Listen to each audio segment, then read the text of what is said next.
Okay. Hi, everybody, and welcome to a little interview. I am joined here by Women's International Master Inna Agrest, who is the manager for the Stockholm Snowballs. Hi, Inna. Hello, David. Thank you for taking the time to do this interview with me. Thank you for inviting me. Um, for those who don't know, the Stockholm Snowballs have just qualified into the final four. So they've won their division. What is your division?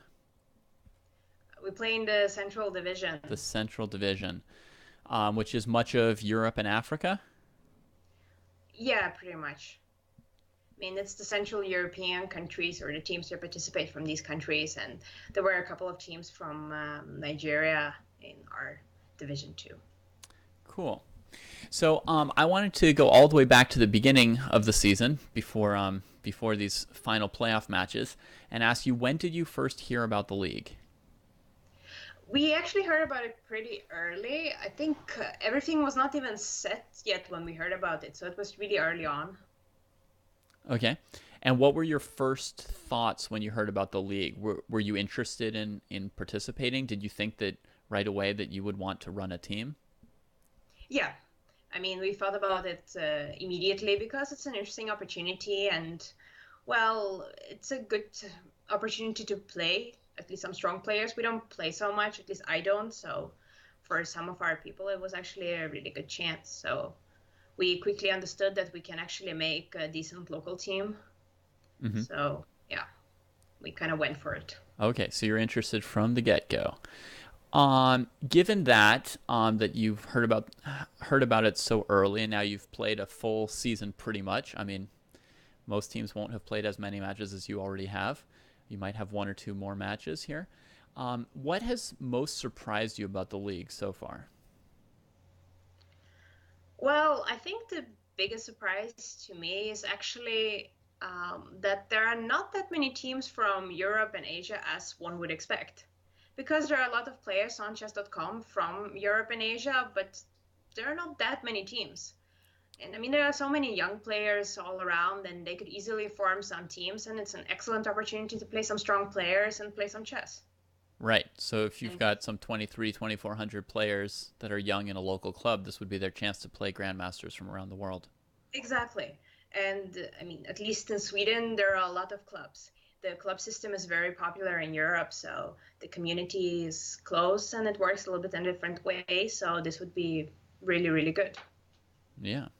Good point. I remember being kind of surprised that there was one Russian team because we still kind of associate chess with Russia in Yeah, me many too. people's heads. I mean, come on, there are so many players in Moscow and St. Petersburg that could potentially make really, really strong teams, but somehow I really wonder why they're not participating. Mm-hmm. Okay. And now, from your perspective as a manager and a player for the team, how important is it to you for the team to win its matches versus just like you're happy to have a chance to play and to, play as a team? Well, originally we it started out as a fun thing, something we would do. I mean, Garrett plays a lot on chess.com already.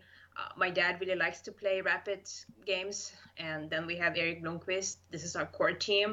Mm-hmm. So we thought it's like a fun thing, but now suddenly got kind of serious. Okay. So at this point, you really want to win, and at first, you didn't worry too much. Kind of. I mean, at first we weren't sure how it would all work out and what was going to happen and so on, but now we kind of understand and we made it quite far. So yeah, of course, Mm-hmm. now it is about winning. So when you initially built the roster, you weren't necessarily trying to maximize your chances of winning. No, I mean we quickly saw that the base team, would have an average slightly above 2,500, which is allowed with a female player, and we Mm-hmm. figured that's the best we could do. Right. And well, then we thought we'll see what happens. So you figured you were competitive, no need to rack your brains trying to make a dream team. Yeah, exactly. Yeah. I mean, everyone plays just for fun. There's nothing in it, so to Mm-hmm. say, unless we win a prize. Yeah. So Which that's you also an now important will. point. Yeah. But I mean, from a lot of the American teams actually offer something to the grandmasters Right. who play, so it's a little bit different. And you're not paying any of the grandmasters on your team. No. Uh-huh. Well, we will now since we get a prize, but otherwise, Right. no. So Okay. everyone puts in their free time, however you want to call it. Right. They just do it because they want to and they consider it fun. Okay. So as manager, you're not just going to run off with the team's prize. No. Okay. Now, is there any other team in the league other than the Snowballs that you have rooted for or followed? Not really, actually. I mean, we followed the games and the matches a little bit. Mm-hmm. Usually the Eastern European division would be played before us, so when I would get back home, I would watch a little bit. Mm-hmm. But the other two divisions would be played after midnight Yeah. in Europe, so no. And you don't really care which of the other teams win. Not really. Okay.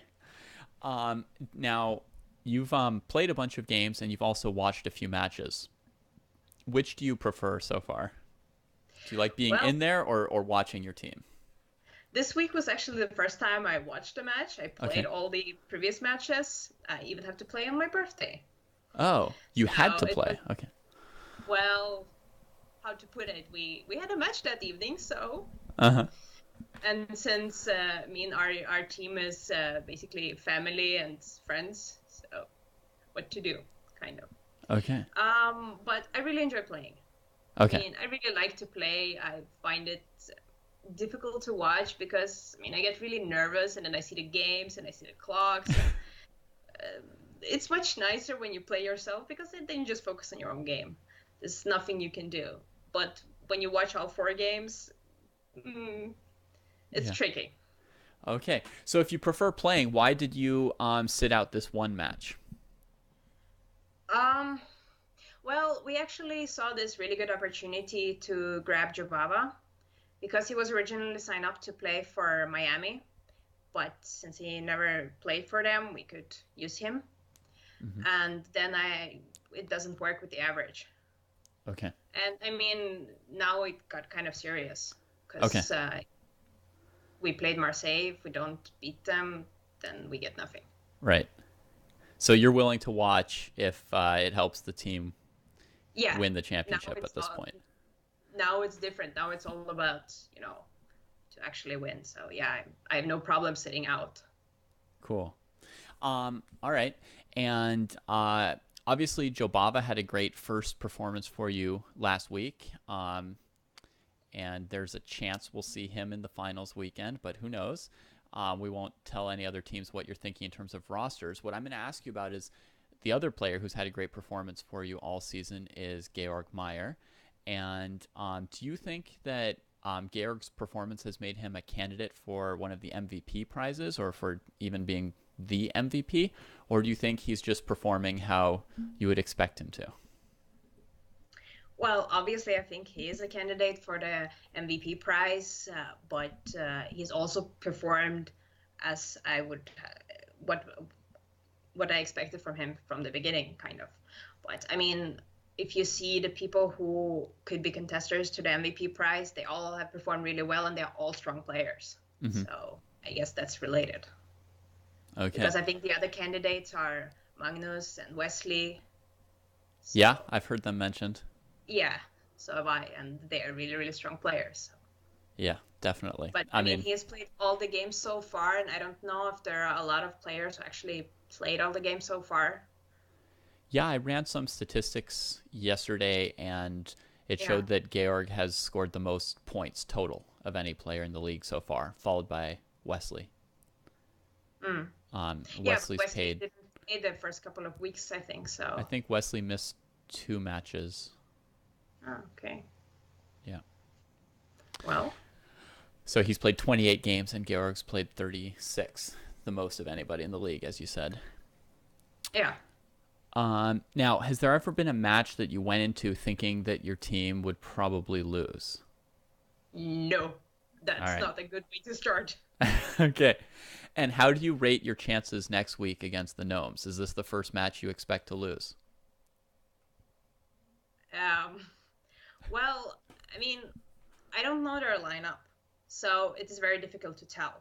Hmm. I've seen a lot of people try to predict without knowing the lineup, and I find that to be kind of funny because, I mean, it depends on who you put on the team. Right. I So mean, once you see the pairings, then you'll assess your chances. yeah, obviously. Okay, that makes a lot more sense. I agree with you. And between St. Louis and Chess Bras, do you have any feeling which team would make it to the finals, or does that just depend on seeing their lineups? Well, obviously that does depend on seeing the lineups. But okay, Wesley is really strong, so is Corona. It simply depends. Okay, And okay, it's still 4 players on each team, so right. it's kind of important what happens with the other boards too. Yeah, I would bet that Wesley will play, and beyond that, I don't know what the lineup would be. Yeah, I mean, interestingly enough, next weekend is kind of tough because I think the Final Four, the college Final Four is next weekend. Hmm. So it may affect some of the players Hmm. Yeah, and yeah. certainly has a tiny effect on us because the final games in the Swedish league are next weekend. Right. So it's finals weekend all around. Final Oh yeah, four, it's final finals four, weekend. and Swedish Liga finals. Yeah, Um, do you have some other snowballs on your team in the Swedish Liga? all of them. All of them are on one team? No, actually, we play for three different teams, and Okay. we're all gonna play each other the next weekend. That's what I So thought. it's kind of like, we're not supposed to know who plays for the other team, but then we kind of all know that we're all gonna be there. So it's a little tricky. Yeah. Okay. And then my final question is if you could change or add one thing for the next Pro League season, what would you do? Well, that would be harsher punishments for the fair play violations, Okay. because I think that's the main thing. Most people that I've talked to and the players we have talked to and tried to recruit, the first thing they ask is, so what about cheating? It's the Hmm. first thing. Nothing else interests them. There's just this one. And And well, presumably their concern is they don't want someone to cheat against them. correct. Okay. So you'd like to see some. So if you were to have a suggestion, it would be to have some punishments that might scare off cheating, Yeah, so that your players won't have to worry about it. kind of. And so that people, when they choose who's going to play on their team, that they may be a little bit more cautious in selecting players, simply, if the punishment is harsh enough. That the managers would have to screen their own teams Correct. more carefully. Yeah. Okay. Cool. Well, thanks again for your time, and good luck to you in the final four. Well, thank you, David. We'll for sure need that. All right.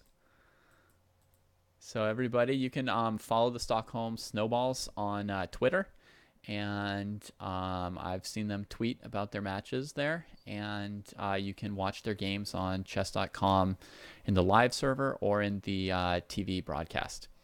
And they'll be playing the Final Four weekend, March 25 and 26. First against Carlsen and the Gnomes, and then against whoever wins between St. Louis and the Chess Bras.